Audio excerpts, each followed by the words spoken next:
Thank you very much. Now let's go live to CBS 2's Marcia Kramer in Massapequa Park. She's joined live right now by Long Island Congressman Peter King, ranking member of the Homeland Security Committee. Marcia? Well, as ranking member of the Homeland Security Committee, Peter King has been getting secure briefings all day long, and he joins us. First question, how sophisticated was this plot, Congressman? From all I can tell so far, very sophisticated, both as the type of device, the way that they were able to plan it.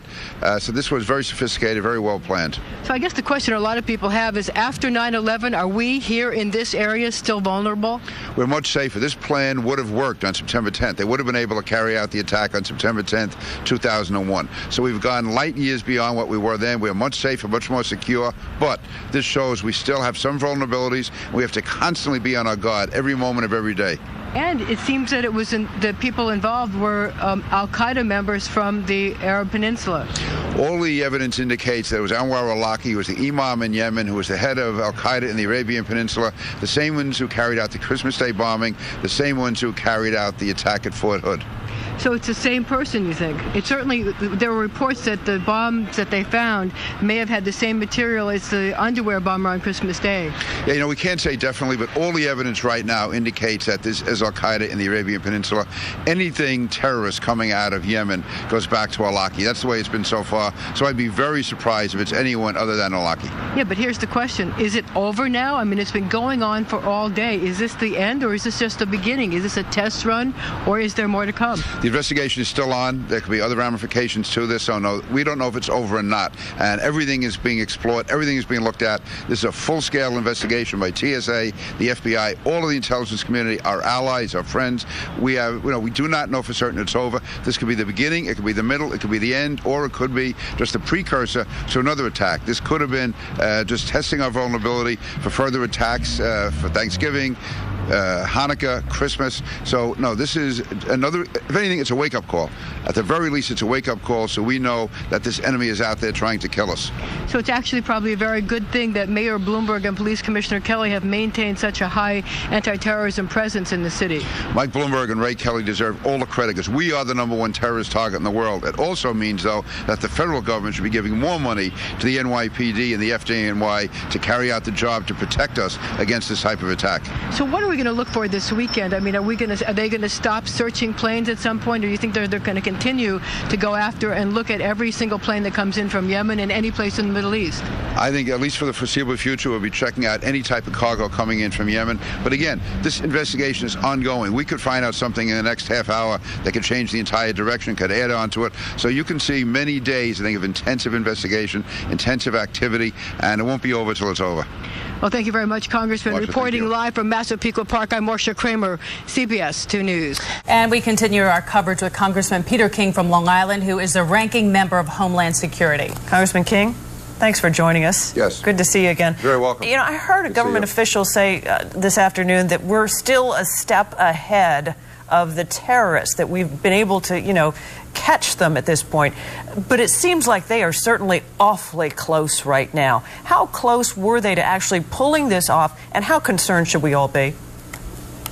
Well, we should all be concerned, because this is an enemy that is not going to stop. They're going to come after us and keep coming after us. But the fact is, this time the system did work. We had reliable intelligence we acted on. We acted in concert with our partners, the British and others, and we stopped the plot. But we can never let our guard down. I mean, if we had not gotten that piece of intelligence, these explosives would have gotten through. And we have to continue to be on our guard, because we don't know whether this is the end of the attack, whether it's still ongoing, whether or not it's the precursor to another series of attacks.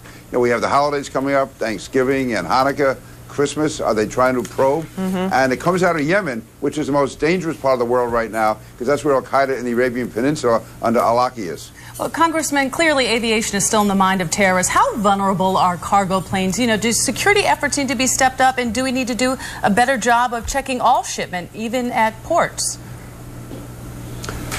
Cargo planes are more vulnerable than passenger flights. I can't go into the percentage or what the difference is, but I think we do have to do more on cargo planes. As far as our ports, They are much more secure than they used to be. But the whole question with cargo planes, we have to deal with foreign countries. Often they resist. Even recently with passenger planes, we saw the head of British Airlines thought that we were pushing for too much security. So we can't back down at all. Yeah, Congressman, I know you mentioned Yemen just a moment ago. Politically, how do you think we need to deal with Yemen on this? The government in Yemen, our leaders, our intelligence people met with them today. We are demanding and expecting more cooperation from the Yemeni government. But the person in Yemen, which is Anwar al-Awlaki, he's the imam who's the head of al-Qaeda in the Arabian Peninsula. He is in Yemen. We have to do all we can to get him. He was behind the Christmas bombing. He was behind the Fort Hood massacre. I believe he was behind today's. Anything coming out of Yemen, that's Anwar al-Awlaki. He is one of the most dangerous men in the world right now. I think in some ways more dangerous than bin Laden. Do you think that the Yemeni government is doing enough to cooperate with the U.S. government right now? They are doing a lot, but not enough. It's an ongoing struggle we have to get them to do more.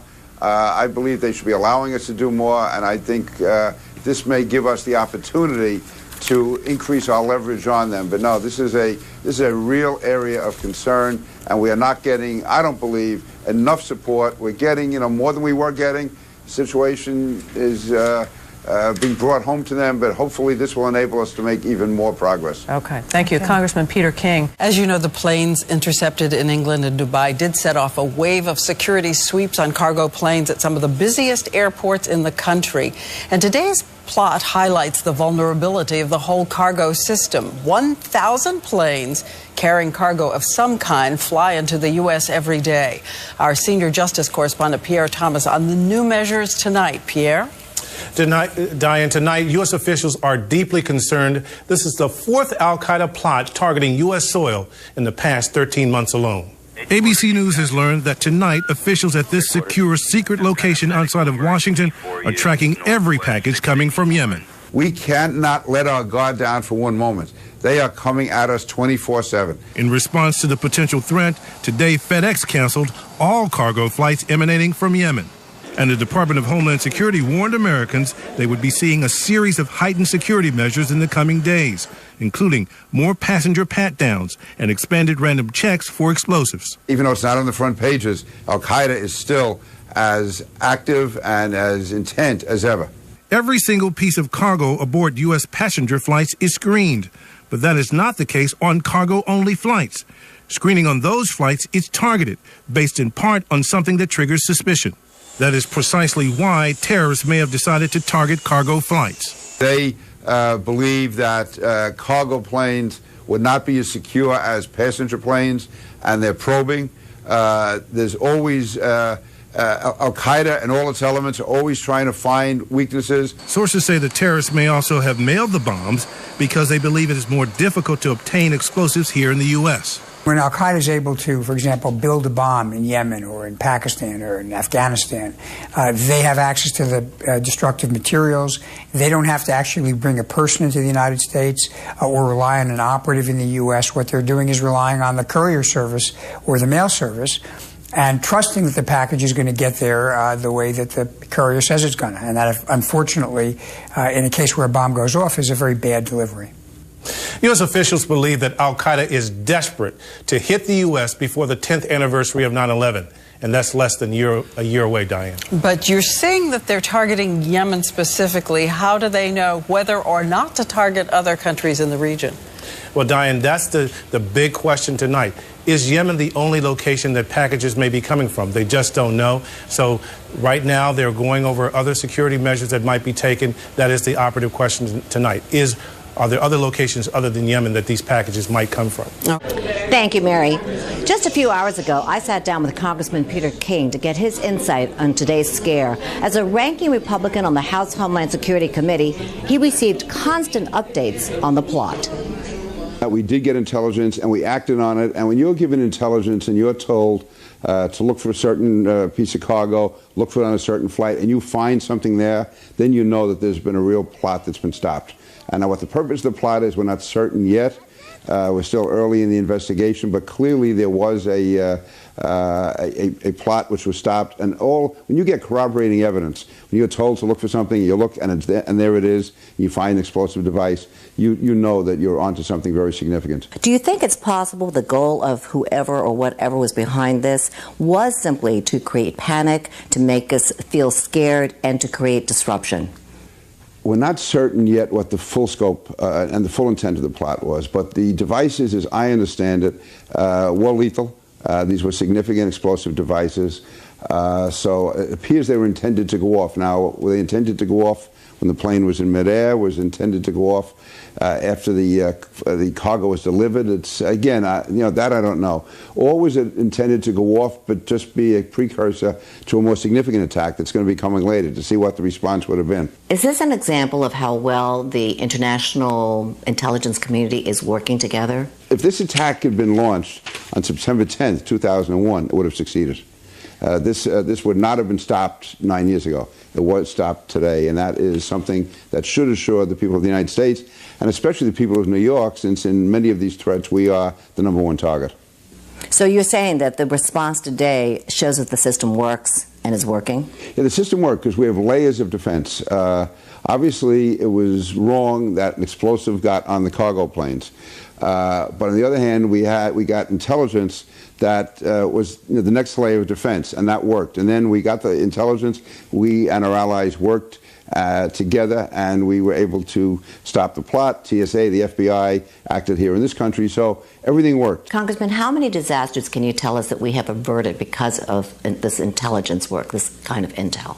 Well, I can think of at least 10 or 11 right here in New York that we've stopped, and others around the country. No, and there's others that sometimes when we publicize them, that stops it.